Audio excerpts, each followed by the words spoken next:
Hello everyone, welcome back to another episode of PCs and EVs. Today we've got a good one for you here. We're going to be looking at the Blazer EV RS. Now, this is a 2024 Chevrolet Blazer EV RS. I actually initially had placed an order for one of these, thinking that I would be swapping out of the Genesis into this because I'm pretty sure this has more horsepower than my GV60. It's been a little bit since I've actually looked at specs online, so I'll have hard specs for you in just a little bit. But this one is a used model here at Eco Auto. As you guys know, we do a lot of reviews thanks to them. They have quite an array of inventory on hand. Not in frame, but within eyesight, I can see a Bolt, a Kia Niro, BMW i3, Model 3, Model Y, Mach-E, Polestar 2, Kia e-Soul, and honestly quite a few more. But yeah, let's take a look at this thing and see what we think of it. Now, the first big thing that you'll notice on this vehicle is styling. It is a relatively normal styled vehicle. It doesn't break the normal Blazer look that Chevy has done a lot to build over the past couple of years. You've got your standard illuminated, I believe this time, bow tie. Up front, you've got your, honestly, it looks like a Blazer. Now to open your charge door, because that's the first thing we see, it isn't super flush, but I mean, it doesn't need to be perfect, just panel gaps. So you hit the button right at the edge there, and it drops down extremely slowly. You do still have your CCS DC pin cover, and then you hit the button right there to close your charge port. Now, this can be equipped with up to 20 kilowatt AC charging, 19.2, which would mean it would have up to an 80 amp onboard charger. That's nuts. That is insane for a vehicle that, if I'm remembering correctly, has like a 90 kilowatt hour battery pack. So the Blazer EV RS, this specific trim that we've got here, has a 85 kilowatt hour battery pack, and it has, I believe this one's a rear-wheel drive. I haven't found the window sticker to confirm, but if it is, it has about 320 horsepower, which is more than a rear-wheel drive Model 3, but less than an all-wheel drive Model Y, or an all-wheel drive Model 3 for that matter. Honestly, it's plenty. It's entirely usable and entirely livable day to day.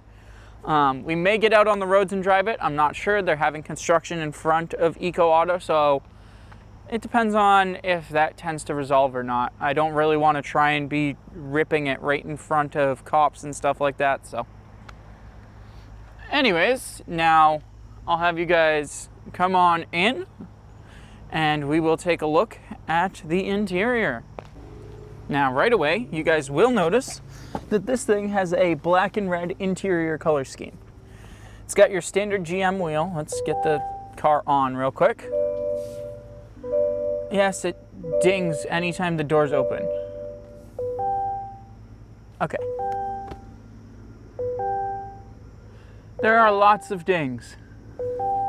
It's got a pretty giant screen over here. I'll get you guys in a couple of minutes for a closer shot. It's the same thing with the infotainment and front display.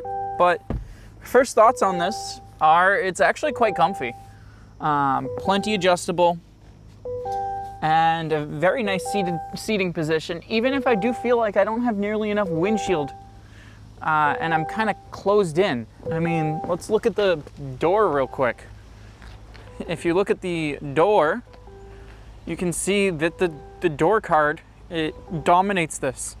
The windows on this car, we're going to switch to one-time zoom. The windows on this car are small. There's just so much door compared to how much window you've got. And I'm not sure that I'm entirely a fan of that. But you can see the red color carried throughout the back of the vehicle as well. It even shows up on the vents on the interior. But first, I did want to go over, as far as like cabin and trunk space, there's plenty. You get some okay underfloor storage, as you can see here. It's actually pretty deep here. Probably goes up to about my elbow. So, but yeah, there's honestly, the storage is reasonable on this thing. You can, yeah, I mean, you've got the seats that you can just push right on here, and they'll let go. Obviously, they are adjustable, just a little bit. But yeah, trunk space, I'd say is adequate. Even if the load floor is quite high, trunk space is adequate, not amazing. Now I've actually got you guys at quite a weird setup for this shot. Hello, everyone in the back of the trunk. It is still dinging. I would like you to stop dinging. If I close this door, will you stop dinging? Thank God. All right, so you can see you've got your charging map, your charging settings and everything. You can set it how much you want it to charge. At 100%, it estimates 279 miles. I don't know what EPA is off the top of my head. I'm gonna set that back to 80% where they had it though. You've got your drive modes, normal, sport, snow, ice, all that good stuff. Climate control, ambient lighting control, Google Assistant and Amazon Alexa are built in. But one thing you guys will notice is missing is Apple CarPlay and Android Auto. Chevy has, in their infinite wisdom, decided that their Ultium platform should not have those features. Why? No clue. No, realistically, it's because they want to sell you, they want you to do like the car as a service for the infotainment setup, which I'm personally not a big fan of.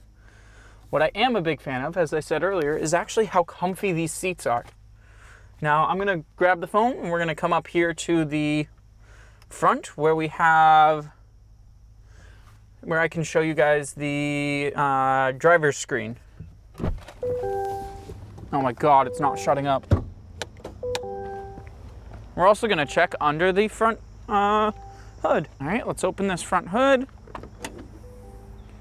Nothing. No frunk. Nothing. Wow, you would think that with it being user accessible, they would have something. Oh, sorry, I'm wrong. They've got whatever that is. DOT4 fluid, and then you've got your washer fluid fill spot, and everything else is blocked off. Really, really lackluster GM. You could have put a frunk on this thing, I think. I mean, I don't know how poor your packaging is, but if Tesla can put a giant frunk on their Model Y, I don't see why you shouldn't be able to on your honestly giant hood of your Blazer. Let's get, I want that to close. It's not closing.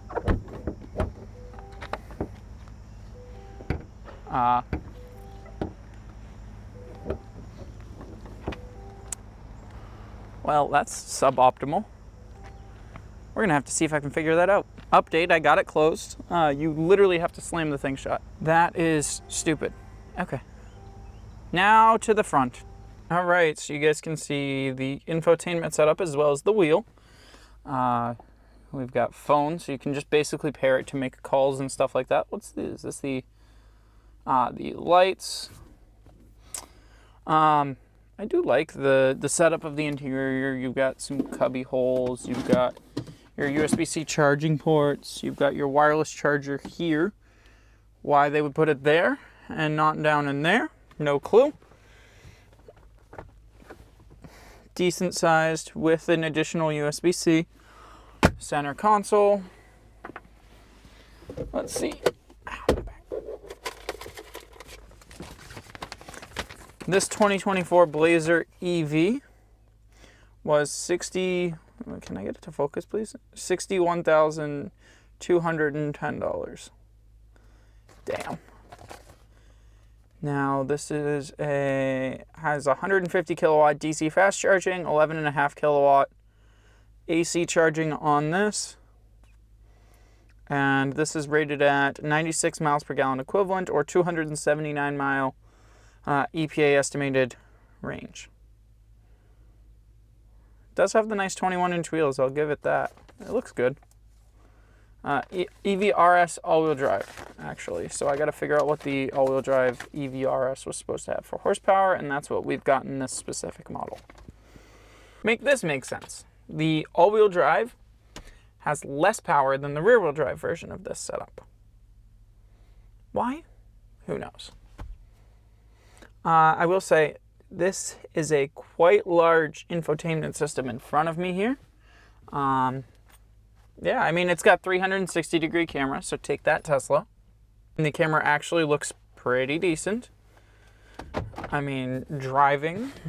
So if I were to drive, it honestly is a very smooth ride. The wheel is extremely light, which I do not like. But yeah, we're gonna pull over and park.